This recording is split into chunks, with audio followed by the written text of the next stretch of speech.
You are listening to the Religica Theolab podcast in the Center for Ecumenical and Interreligious Engagement at Seattle University.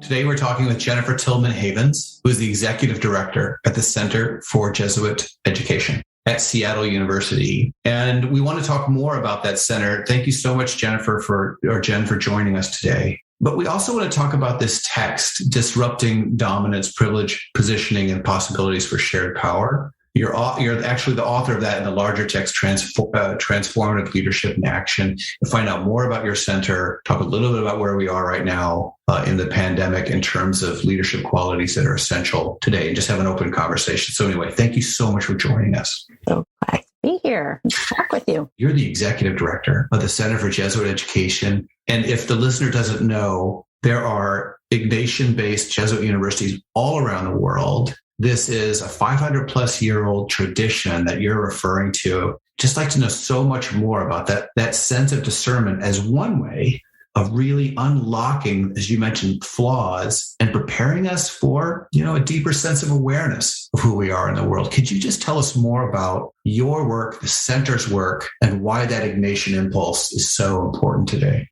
There's so much to say, but I do want to start with a little bit about the story of St. Ignatius, because I think it is so relevant for this day. And Michael, you or listeners may not be aware, but on May 20th, we started an Ignatian Year, which is a celebration of the 500th anniversary of the injury of St. Ignatius, which launched his spiritual quest for something different in his life, without which you and I would not be talking to each other. Our Jesuit universities would not exist. And I love that it's actually an injury that launched this Jesuit project, because I think some of us think of failures, weakness as the end, and it's often the beginning, but we can't see that at the time. So Ignatius was born of privilege in the Basque region of Spain, right in 1491.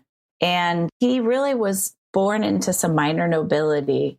And I really believe that his journey, once he was injured and had a long recovery in which he had to reflect deeply on the commitments he was making in his life, or that he wasn't making in his life, he had these two inspirational texts, and one was the life of Christ and one was the life of the saints. And because he had so much time, and this is key, because a lot of us don't create space in our lives to have this kind of deeper reflection on who we are and where we're going. But he did have forced space in his life to think about how what he was doing might be akin or very different from someone like Jesus or the saints were doing with their lives. And he also noticed this incredible cognitive dissonance and began to realize the privilege with which he was living. And I would say his spiritual journey began with trying to unlearn and undo that privilege. He started by giving away his possessions and his clothing. He himself decided for a time to live on the streets, to be in solidarity with people who had nothing.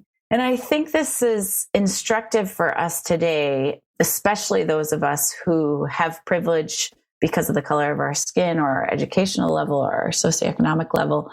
There is a kind of unlearning or critical awareness of that privilege that can shift how we see ourselves in the world and allow us to enter into a process of being more authentic, which is what Ignatius did. And he really began to think about himself as a person of service in the world and wanted to figure out how he could make a difference. And he did that for several years, sort of trying to piece this together, and recognized eventually that he needed an education in order to have any credibility teaching, but also in order to serve in a better, more effective way. So he went to university, and it was at university that he met other young men like him at the time and said to them, what would it be like if we formed a community, if we were companions, as they called themselves, in the Lord, and tried to live a life that was countercultural in some way. And this is where the place of community, even from the very beginning of the Jesuits, of the Society of Jesus, was so important. If any of us are going to engage in disruption and countercultural activity, it must be in community. It can start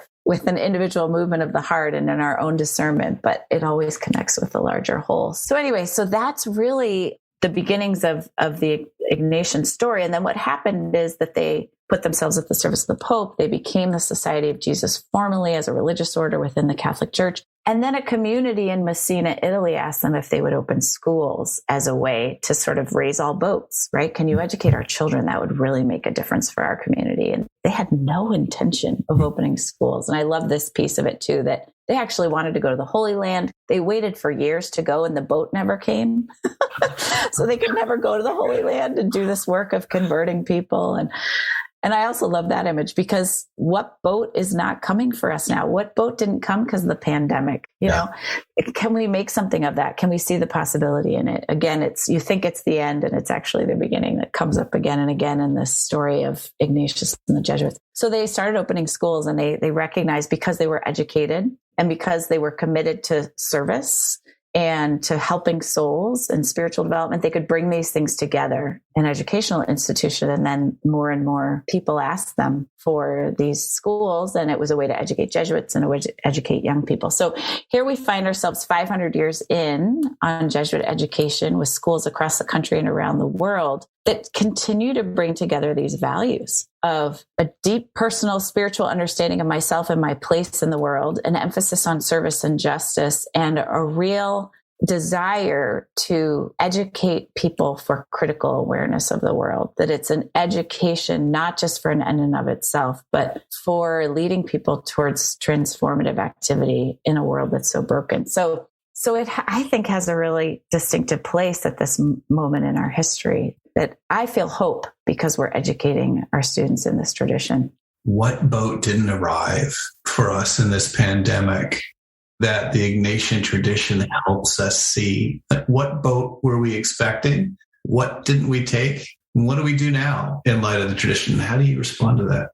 Well, first I want to respond to, right, they were, I'm sure, desolate, deeply disappointed. This was what they thought they wanted. You know, the story doesn't actually provide a lot of detail around that, but they were literally waiting for 2 years, right?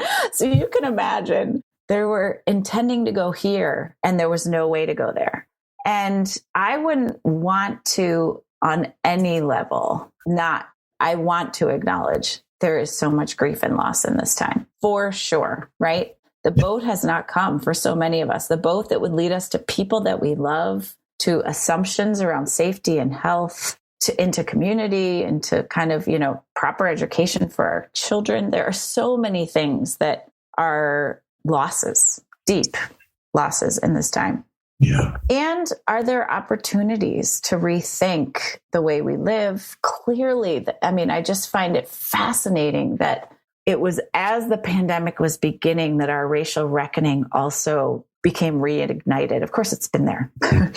Would never want to discount the incredible work that's been done over many years. But there has been a reigniting of a racial reckoning in our country, and it has dovetailed with this pandemic. And part of me wonders, Michael, if it's because those of us who have not experienced racism directly now understand the kind of loss and insecurity that comes with living in an uncertain place. I've heard many of my colleagues of color say the pandemic of racism has been with us for all time, but now we have this added true pandemic on top of the pandemic of racism. And I wonder if there's something in our society in the midst of this pandemic that's been awakened in us in a different way, because those of us who've assumed a kind of comfort and privilege no longer can assume it, and have entered into a different kind of a solidarity with the people in our society that don't ever have safety and security. The parents who watch their Black and brown sons and daughters leave home every day and wonder if they're going to have an encounter with the police in which their life is taken from them. So I think that's one sort of, yes, the boat didn't come, but is there a possibility that arises in this time? I think the other area where I see a possibility arising in this time is around our awareness of how much we actually can stop some activities that are leading to the degradation of our earth. I personally was traveling in airplanes far too much before this pandemic. I haven't done that at all in the past year. And there have been things that I would have attended as national conferences or meetings that have gone very well over Zoom. Do we need to continue to consume fuel at that rate? I'm not sure we do. As a matter of fact, I know we don't. And so I wonder about some of the ways that perhaps we could do a reset, a desperately needed reset around our commitment to the environment, because some of the things, we're not driving as much, we are not flying as much. Some of these things we've kind of recognized, maybe we could do differently. Maybe I don't need to consume as much fuel or be privy to this environmental degradation as I have been. Now, who knows? We might just go back to business as usual, but that's another possibility that's arriving as the boat doesn't come. I was speaking recently with Michael Murphy at the Hanks Center at Loyola University in Chicago. Yeah. Colleague of ours. Yeah. And we were discussing Laudato Si, the papal encyclical, as you know, but the listener may not know entirely. Papal encyclical that came out in 2015 on our common home. And it calls for a kind of integral ecology, like a rethinking of all of this. And as you were speaking about the boats that didn't arrive or that we were expecting, I just wonder if there's resonance with that as well. This sense that we have an opportunity actually now in midst of grief, people feel tremendous grief, and we have experienced in this world tremendous loss of life that has been disproportionate and uneven, as we know. Like to your point about how racism is showing up structurally.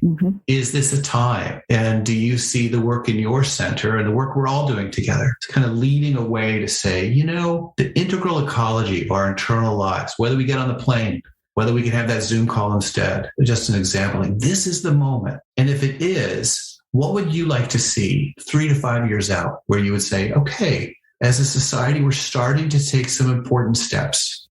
Yeah, I mean, my first response is renewal. I think that we need renewal as individuals, and we need renewal as organizations and as a society and as a nation as a whole, as a world community around how we can sustain ourselves. And so I think that that is truly, and when I say that, I'm aware that that happens at all levels, that many of us need renewal personally. There's a phrase in Jesuit education, cura personalis, which is care of the individual care of the person in front of us. So holding space for another person. And I was in a presentation with a colleague this week, and she said, sometimes we forget there's also cura propria, which is caring for the self in the midst of caring for the other. Yeah. And so I do think, and when I say that, I do not mean the kind of shallow binge watch, care, relax sort of culture that we're in. I mean, practices that truly ground us in who we are and truly renew our spirits. I do think that that's a piece in this pandemic that's been a challenge for people, is how do I renew and refresh in a flat screen world day after day? And Ignatian Spirituality would say that engagement with the senses is so important, that seeing ourselves in sacred texts and embracing the world as it is. I mean, so many of us are so focused on this one flat screen right in front of us all day that we forget to sort of enliven our senses to what's around us. So that's a kind of renewal that I think we all need coming out of this pandemic. But I do think our organizations need renewals. And I think sometimes that's going to look ugly and hard. Yeah. This disruption stuff that we started talking about, that I've been writing about, it's not a clean sort of path forward. It's a messy path forward, and we're going to get it wrong. And there are going to be people in our organizations who say things that organizations don't want to hear. And in our environment, sometimes that's our students, sometimes it's our faculty and staff. But it's in the interest of digging up, like actually aerating the soil, right? So that new things can grow. And that's a disruptive process. Those worms are happy digging around where they are in the soil, but no, we need to aerate it. We need to dig it up. And then for our society as a whole, I just think, as we talked about earlier, I think we need to look again at who we really are and who we really have been in order to pave a new path forward that is much more equitable and much more aligned with these ideals that we say we stand for. Now, that means that some of us will lose, or we think we'll lose. those of us who have had more privilege, more capability for advancement or safety or health or education may see that, oh, in the name of equality, I'm going to need to step back a bit from these assumptions that I've made about what this country owes me or what I've earned. So again, that's not going to be a clean process or an easy process. But I think on the other side is much more of a fulfillment of that vision of Martin Luther King of the beloved community, where we actually come together and see ourselves as brothers and sisters. And it strikes me as so ironic, Michael, in a country that primarily understands itself as Christian, not holy, but that's the majority religion here, that we don't see ourselves as brothers and sisters truly, even though that's so much more aligned with the vision of Jesus. So that's what I would hope for us moving out of this. And that, of course, connects to this planet that's making it possible for all of us to be alive. I'm so concerned right now about the droughts in all of the West, which are worse than they've been in many years. What concerns you most about that? Oh, well, it's so sort of absurd in some ways that we take for granted clean air. Yeah. Right? I mean, literally, you and I were in a situation last fall where we couldn't go outside. The air we breathe was so tainted by the decisions that we've made over many, many years to allow our climate to heat up to the point where now droughts and fires are sort of becoming the norm instead of the exception. Yeah, we're going to see that in the Pacific Northwest. It passed as precedent in July and August. We're going to have tremendous fires that turn the sky orange and the sun that crimson color. Yeah. I wonder if I could just provide an image and get your response to it that comes to mind as you're speaking. If we're not convinced that we're now standing on barren ground that doesn't have the kind of nitrogen, phosphates, or other things inside of it that are essential for the greening of the world, whether that be our interior lives or the lives around us, somehow this pandemic, maybe it's teaching us something about the barren ground we're on. Like, we have to find renewal, because if we don't, the peril is in not just our future, but in terms of leadership, but our future at all. Right. And perhaps this sense of renewal that's required of us means that, like the prophets of old, standing on the ruins, we have to point to new sources of nourishment or water and say, we have all got to start moving in that direction, because there's no alternative. Because of superficiality, or for whatever reasons, the barrenness we're on, the deeper work is going to require disruption and reconfiguration. It will require all of those things you've identified, but also a renewal in a way that we never imagined would be the case for all of us. Like, we're all going to be renewed in different ways through this, amidst that cognitive dissonance. Maybe we don't have a choice. Maybe the only way forward is to remove and renew. That's the image I was thinking. Does that resonate with you? Oh, absolutely. And, let us remember that the prophets were not well liked at the time. I mean, prophets are only prophets in retrospect. And I think some of the folks that are calling us to a more full version of ourselves are not always liked either. I think of in our own community, but she's known nationwide, Ijeoma Oluo, who wrote the book, So You Want to Talk About Race. And she said to a white audience in Seattle, primarily white audience, she said, people are asking me all the time, why does everything have to be about race, right? Here she is, a prophet. People are saying, God, we're sick of this, right? Why does everything have to be about race? And she said, because if it's not about race, it's about whiteness. Yeah. That's the assumed perspective. And she doesn't, win a lot of friends that way. But is she a prophet in our time?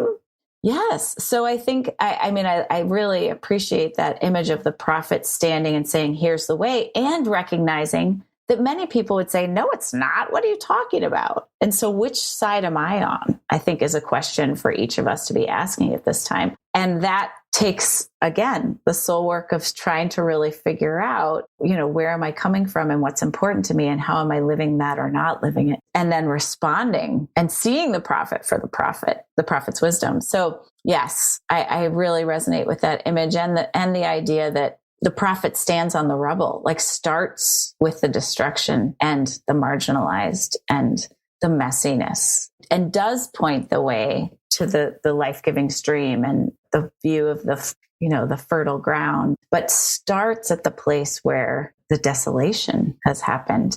And I think that's what those of us, especially who are of privilege, need to do, is go to that place. It's not fun and not easy, but yeah. So that image really resonated. Well, and then I hear what you're saying to the listener in this as we're concluding our time is start with our own rubble. Yeah.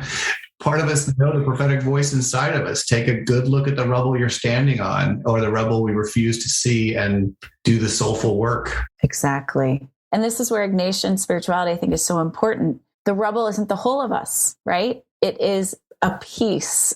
And that's why compost is such a great metaphor, right? It's dirt, it's messy, it's smelly, but it also leads us to new life. It's good, it's nourishing. So I think seeing the possibility in the rubble and also seeing ourselves as both people who are a mess and are beautiful at the same time. And can we hold those together and forgive ourselves, allow God to see us and behold us as we are and see our potential and love us into that? That I think is also a piece of soul work is recognizing that God loves us exactly how we are and wants for us to be the fullest version of ourselves at the same time. And so how do we hold those, real love for ourselves and recognition of our human failings?